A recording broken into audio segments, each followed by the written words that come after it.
Assalamualaikum warahmatullahi wabarakatuh. Baiklah, pada pertemuan kita hari ini, kita akan membahas mengenai perusahaan dagang. Sebelum kita masuk ke perusahaan dagang ini, marilah kita awali dengan membacakan Ummul Al-Quran dan yang lainnya menyesuaikan Al-Fatihah.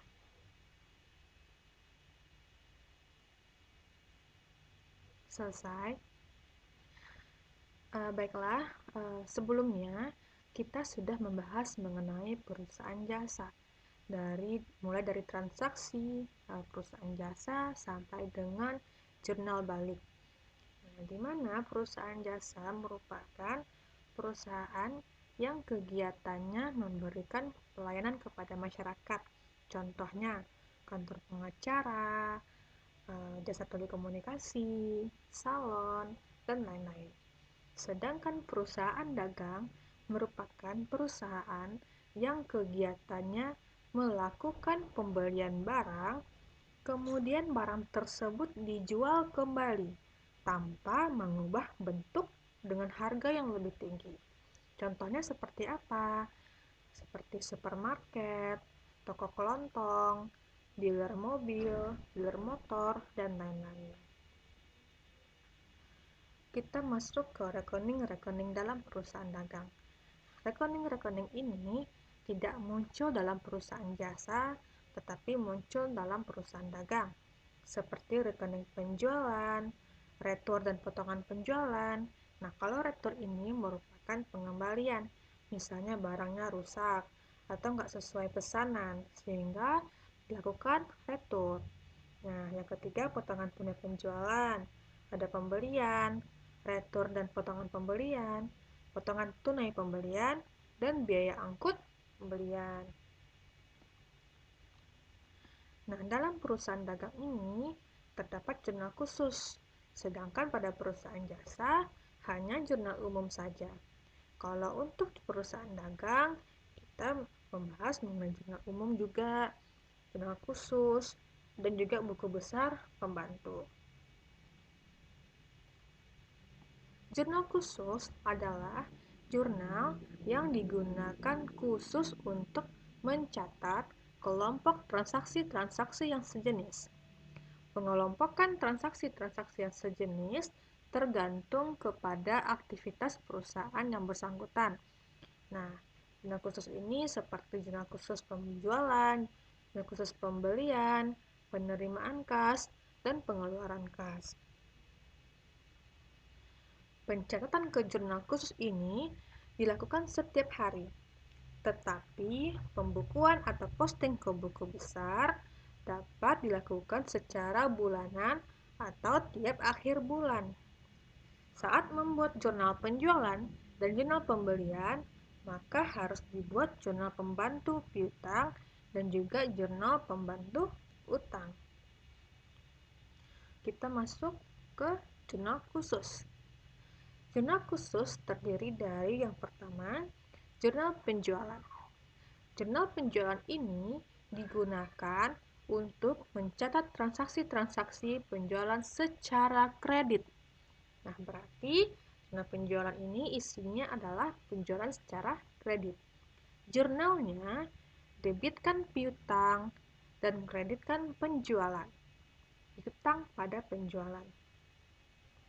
Yang kedua adalah jurnal pembelian.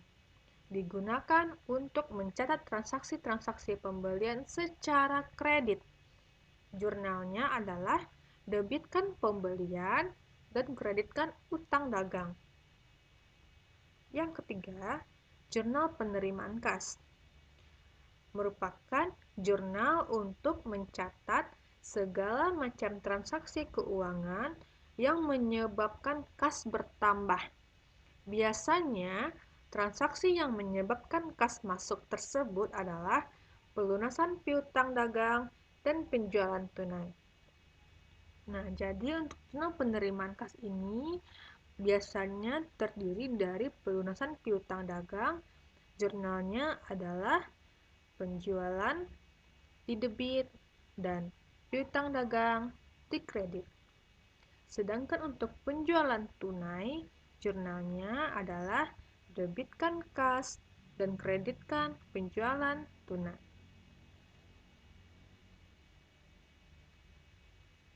Nah, selanjutnya kita masuk ke jurnal pengeluaran kas. Merupakan jurnal yang mencatat segala macam transaksi keuangan yang menyebabkan kas berkurang. Pengeluaran kas ini paling sering terjadi adalah pelunasan utang dagang dan pembelian tunai.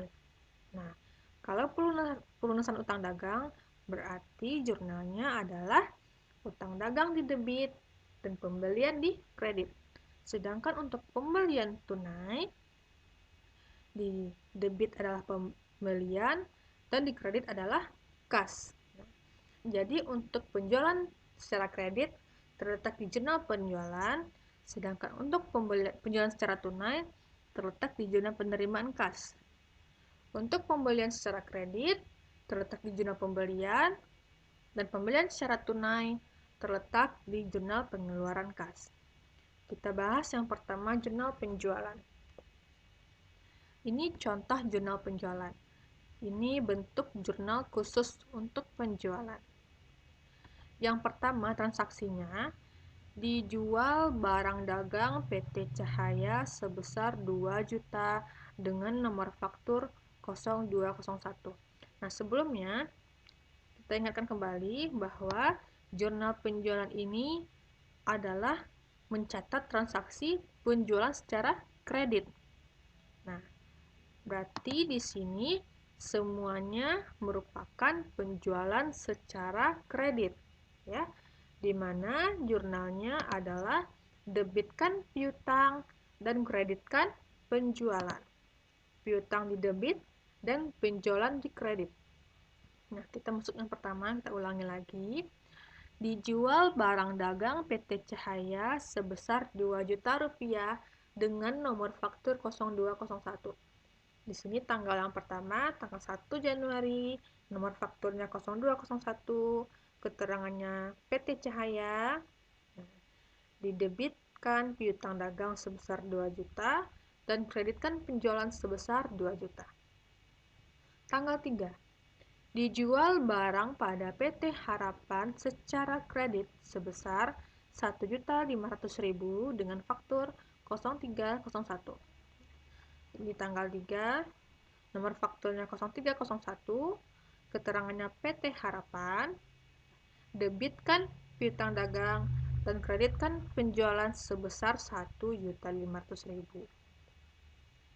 Tanggal 6, dijual barang dagang pada CV Fajar sebesar 3 juta secara kredit dengan faktur 0311. Tanggal 6, nomor faktur 0311, CV Fajar, piutang dagang 3 juta, dan penjualan di kredit sebesar 3 juta. Jumlah dari masing-masing rekening adalah debit, masing-masing debit dan kredit adalah piutang dagang 6.500.000 dan penjualan 6.500.000. Sampai di sini paham ya? Kita masuk yang kedua adalah jurnal pembelian. Kita baca lagi jurnal pembelian ini. Jurnal pembelian ini digunakan untuk mencatat transaksi pembelian secara kredit. Jurnalnya debitkan pembelian dan kreditkan utang dagang. Nah, berarti di sini jurnal pembelian ini isinya adalah pembelian secara kredit, ya. Jurnalnya debit pembelian dan kredit utang dagang. Tanggal 2. Dibeli barang dari toko Lili, Jakarta, secara kredit seharga 500.000 dengan faktur 201. Pindahkan ke jurnal khusus pembelian. Tanggal 2, nomor faktur 201, keterangannya toko Lili, Jakarta, di mana debitnya pembelian dan kreditnya hutang dagang sebesar 500.000. Tanggal 7, dibeli barang-barang dari toko Anugrah Semarang seharga 1 juta dengan faktur 301. Pindahkan ke jurnal khusus pembelian. Tanggal 7 Januari, nomor faktur 301, keterangannya toko Anugrah Semarang, debitkan pembelian dan kreditkan utang dagang sebesar 1 juta rupiah. Jumlahkan pembelian sebesar 1.500.000 dan juga utang dagang sebesar 1.500.000. Yang ketiga, kita masuk ke jurnal penerimaan kas. Nah, kita baca lagi jurnal penerimaan kas. Biasanya, transaksi yang menyebabkan kas masuk tersebut adalah pelunasan piutang dagang dan penjualan tunai. Berarti nanti di sini isinya adalah pelunasan piutang dan juga penjualan secara tunai. Kita lihat yang pertama tanggal 3 Januari. Dijual barang dagang secara tunai kepada Tuan Mugiono Salatiga seharga 5 juta. Bukti kas masuk nomor 003. Berarti di sini adalah penjualan tunai. Kita pindahkan ke dalam jurnal khusus penerimaan kas. Tanggal 3 Januari, buktinya 003, perkiraannya penjualan tunai. Kalau penjualan secara tunai, maka kas kita bertambah di sebelah debit dan penjualan kita di sebelah kredit sebesar 5 juta. Dia 5 juta. Kas pada penjualan. Tanggal 6. Diterima pelunasan piutang-piutang dari firma Gurun Bandung sebesar 6 juta, dikurangi potongan 2%. Bukti kas masuk nomor 004. Nah, di sini kita menerima pelunasan piutang. Berarti kas kita bertambah dan piutang kita juga berkurang. Nah, namun di sini juga ada potongan 2%. Berarti firma Gurun Bandung ini mendapatkan diskon sebesar 2%. Jadi, jurnalnya adalah piutang kita sebesar 6 juta, ini piutang kita. Nah, karena kita memberikan diskon sebesar 2%, maka ada potongan penjualan di sebelah debit sebesar 2% dikalikan dengan 6 juta, 120.000. Sisanya baru kas sebesar 5.880.000. Inilah yang kita dapatkan. Jumlah dari kas dan potongan penjualan ini sama dengan jumlah piutang dagang, 6 juta rupiah. Berarti jurnalnya debitkan kas dan potongan penjualan sebesar 5.880.000 dan juga 120.000 dan kreditkan piutang dagang sebesar 6 juta. Tanggal 15 Januari. Dijual barang dagang secara tunai kepada Tuan Arman Surya, Semarang, seharga 3.500.000. Bukti kas masuk nomor 006. Nah, di sini kita pindahkan ke jurnal penerimaan kas, tanggal 15 Januari, nomor bukti 006, perkiraannya kepada Tuan Asmara. Nah, karena ini penjualan secara tunai, maka kas kita bertambah sebesar 3.500.000 di debit, dan penjualan kita juga bertambah di sebelah kredit sebesar 3.500.000. Dia kas pada penjualan. Tanggal 20. Diterima pembayaran dari Tuan Asmara Salatiga atas utangnya yang jatuh tempo hari ini sebesar 5 juta, dikurangi potongan 2%. Nah, kalau Tuan Asmara berutang kepada kita, berarti kita nyatatnya sebagai piutang dan Tuan Asmara sebagai utang. Nah, ini merupakan dia melunasi piutang kita sebesar 5 juta. Namun juga ada diskon sebesar 2%. Kita memberikan diskon kepada Tuan Asmara sebesar 2%. Berarti di sini jurnalnya piutang 5 juta. Piutang 5 juta di kredit karena kita melunasi piutang. Terus habis itu ada potongan penjualan sebesar 2%. 2% dikali dengan 5 juta adalah sebesar 100.000. Di sebelah debit, sisanya baru masuk ke dalam kas sebesar 4.900.000. Jumlah dari kas dan potongan penjualan ini sama dengan jumlah piutang dagang sebesar 5 juta. Inilah jurnal khusus untuk penerimaan kas. Kita masuk ke dalam yang keempat, jurnal pengeluaran kas. Nah, kita baca dulu jurnal pengeluaran kas. Jurnal pengeluaran kas yang paling sering terjadi adalah pelunasan utang dagang dan pembelian tunai. Kalau pembelian secara kredit di jurnal pembelian, kalau pembelian secara tunai di jurnal pengeluaran kas. Kita masuk yang tanggal 2.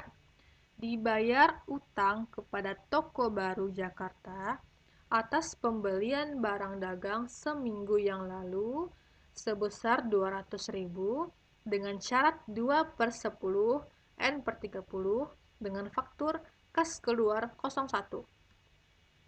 Di sini ada syarat 2/10 N/30.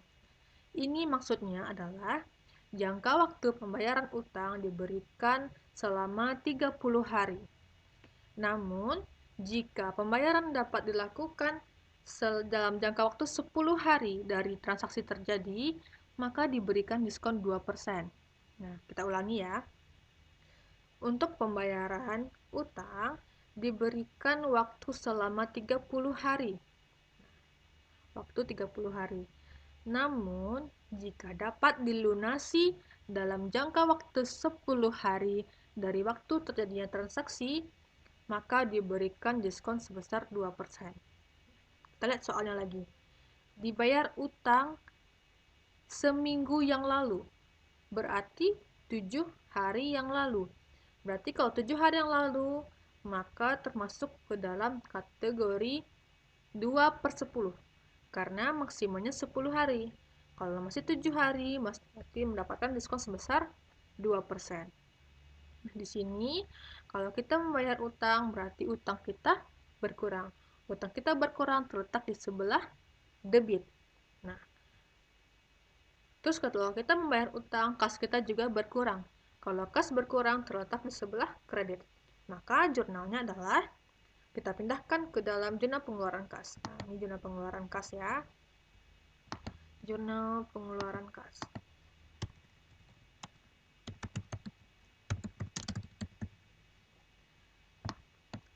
Jurnal pengeluaran kas. Nah, tanggal 2. Kita pindahkan tanggal 2. Nomor fakturnya kas keluar 01, KK01. Keterangannya Toko Baru. Kita hutangnya sebesar 200.000. Karena kita mendapatkan diskon 2%, potongan 2% karena kita membayarnya 7 hari dari transaksi terjadi. Maka 2% dikalikan dengan 200.000 sebesar 4.000. Kita memiliki potongan pembelian, sehingga yang kita bayar hanya 196.000 karena kita mendapatkan potongan sebesar 2%. Jadi jurnalnya debitkan utang dagang sebesar 200.000 dan kreditkan potongan pembelian sebesar Rp4.000 dan juga kas sebesar 196.000. Jumlah dari kas dan potongan pembelian ini sama dengan jumlah utang dagang, 200.000. Tanggal 12. Dibayar utang kepada Toko Lidi Jakarta atas transaksi tanggal 4 sebesar 500.000 dengan syarat 2/10 N/30 dengan faktur kas keluar 02. Nah, di sini ada syaratnya 2/10 N/30. Kita ulangi lagi. Jika pembayaran dapat dilakukan dalam jangka waktu pembayaran dilakukan selama 30 hari. Nah, jika dapat dilakukan dalam jangka waktu 10 hari dari transaksi yang terjadi, maka diberikan potongan sebesar 2%. Nah, di sini dia transaksinya tanggal 4 dan dibayar hutangnya tanggal 12. Berarti ada 8 hari. Kalau 8 hari berarti masih termasuk ke dalam syarat 2/10 karena batas maksimalnya adalah 10 hari. Berarti kita di sini mendapatkan potongan pembelian sebesar 2%. Dibayar utang berarti utang kita berkurang, terletak di sebelah debit sebesar 500.000. Karena kita mendapatkan potongan 2%, maka ada potongan pembelian di kredit sebesar 2% dikali dengan 500.000, maka dapatlah 10.000.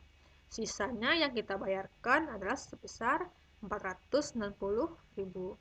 Jumlah antara potongan pembelian ini dengan kas sama dengan jumlah utang dagang, sama-sama 500.000. Yang ketiga, tanggal 19 Januari. Dibayar utang kepada toko Gramedia Jakarta seharga 100.000 dengan faktur kas keluar 03. Nah, berarti di sini tidak ada syarat ya, tidak ada potongan. Jadi langsung aja dibayar utang, berarti utang kita berkurang di debit dan kas kita berkurang di kredit sebesar 100.000. Jumlah dari masing-masing rekening adalah utang dagang 800.000, potongan pembelian 16.000, dan kas sebesar 784.000. Contoh lain, misalnya yang tanggal 12 ini, dibayar utang kepada toko di Jakarta atas transaksi misalnya tanggal 1 ya, tanggal 1 sebesar 500.000. Nah, kalau tanggal 1 berarti sudah 11 hari. Sudah lewat dari jangka waktu 10 hari ini. Maka kita tidak mendapatkan potongan pembelian. Dan jurnalnya tetap debitkan utang dan kas, utang pada kas. Namun jika memenuhi syarat 2/10 ini, maka baru didapatkan potongan pembelian. Sampai di sini mudah-mudahan paham ya. Kita masuk ke jurnal umum. Jurnal umum ini sama seperti yang sudah kita bahas pada perusahaan jasa. Jadi, transaksi yang tidak bisa dicatat ke jurnal khusus dicatat dalam jurnal umum, seperti retro pemberian kredit, retro penjualan kredit, jurnal penyesuaian, jurnal koreksi, jurnal penutup, dan jurnal balik. Nah, ini sama dengan perusahaan jasa. Bedanya hanya di perusahaan dagang terdapat jurnal khusus, yaitu jurnal penjualan, jurnal pembelian, jurnal penerimaan kas, dan jurnal pengeluaran kas. Nah, sampai di sini dulu pertemuan kita pada hari ini. Mudah-mudahan bermanfaat dan dapat dipahami. Jika ada yang kurang mengerti atau masih ragu, silakan kita diskusi melalui WA ya. Terima kasih. Assalamualaikum warahmatullahi wabarakatuh.